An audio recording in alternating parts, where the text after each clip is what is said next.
എല്ലാ സ്ത്രീകൾക്കും ആവശ്യമായ 3 ബയോ ഹാക്കുകൾ നോക്കാം. സിർക്കാഡിയൻ റിതമാണ് ഹോർമോണിന്റെയും നിങ്ങളുടെ മൂഡിന്റെയും എനർജിയുടെയും മാസ്റ്റർ സ്വിച്ച്. മോർണിംഗ് സൺലൈറ്റ് ഇത് തന്നെ ഏറ്റവും ശക്തവും വിലതരുന്നതുമായ ബയോ ഹാക്ക്. നിങ്ങൾ ഉണർന്ന 1 മണിക്കൂറിനുള്ളിൽ 10 മിനിറ്റ് എഴുതിക്കൊള്ളുക. ഇത് നിങ്ങളുടെ ബ്രെയിനിൽ ഒരു സിഗ്നൽ കടത്തിവിടും, പകൽ എനർജി ആണെന്നുള്ളത്.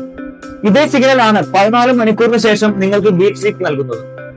പഠനങ്ങൾ പറയുന്നത് സ്ത്രീകളിൽ കോർട്ടിസോളും ഈസ്ട്രജനും ബാലൻസ് ആവാൻ 7 തുടങ്ങി 9 മണിക്കൂർ തുടർച്ചയായ ഉറക്കം ആവശ്യമാണെന്നാണ്. എങ്കിൽ പുരുഷന്മാർക്ക് പലപ്പോഴും കുറവ് മതിയാകും. ഉറങ്ങുന്നതിന് 1 മണിക്കൂർ മുമ്പ് ഫോൺ മാറ്റിവെക്കുക. ഹാക്ക് നമ്പർ 2 ഒരു ഗെയിം ചേഞ്ചർ ആണ്.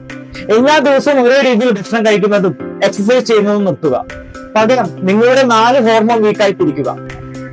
First week menstruation. ഈ സമയത്ത് റെസ്റ്റ് ആണ് പ്രധാനം. അയൺ അടങ്ങിയ ചീര, റെഡ് മീറ്റ്, പയർവർഗ്ഗങ്ങൾ കഴിക്കുക. ഈ സമയത്ത് ഹൈ ഇന്റൻസിറ്റി വർക്കൗട്ട് ഒഴിവാക്കി വാക്കിംഗ്, സ്ട്രെച്ചിങ് മുതലായവ ചെയ്യുക.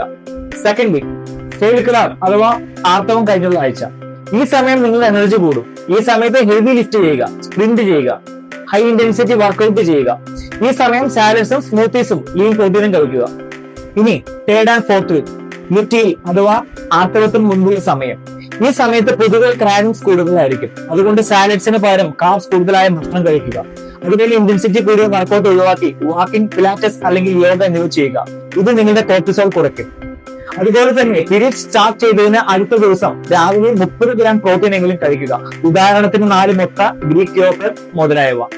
ഈ പറഞ്ഞ കാര്യങ്ങൾ നിങ്ങൾ 1 മാസത്തേക്ക് ചെയ്ത് അത് ട്രാക്ക് ചെയ്താൽ നിങ്ങൾക്ക് വ്യത്യാസം അനുഭവപ്പെടും. ഇനി തേർഡ് വൺ, മിക്ക സ്ത്രീകളും ഒഴിവാക്കുന്ന ഒരു കാര്യമാണ് സ്ട്രെങ്ത് ട്രെയിനിങ്. ഞാൻ പറയുന്നത് ബൾക്ക് ആക്കുന്ന കാര്യമല്ല. ആഴ്ചയിൽ 2 തൊട്ട് 3 തവണയെങ്കിലും വെയിറ്റ് ലിഫ്റ്റ് ചെയ്യുന്നത് നിങ്ങളുടെ മെറ്റാബോളിസം കൂട്ടും.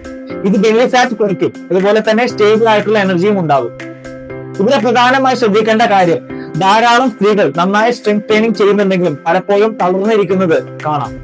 ഇത് അയണിന്റെ കുറവ് കൊണ്ടായിരിക്കാം, പ്രത്യേകിച്ച് പീരീഡ്സ് ഉള്ള സമയത്ത്. അതുകൊണ്ട് അയൺ ഡെഫിഷ്യൻസി ഉണ്ടോ എന്ന് ബ്ലഡ് ടെസ്റ്റ് ചെയ്ത് നോക്കണം. കുറവാണെങ്കിൽ ഡോക്ടറെ കണ്ട് ശരിയായ സപ്ലിമെന്റോ മെഡിസിനോ എടുക്കേണ്ടതുണ്ട്. ഈ 3 കാര്യങ്ങൾ നിങ്ങൾ ട്രൈ ചെയ്ത് നോക്കുക. നിങ്ങളുടെ അഭിപ്രായങ്ങൾ കമന്റായി രേഖപ്പെടുത്തുക. ഇഷ്ടപ്പെട്ടാൽ ഈ ചാനൽ ഒന്ന് ഫോളോ ചെയ്യുക.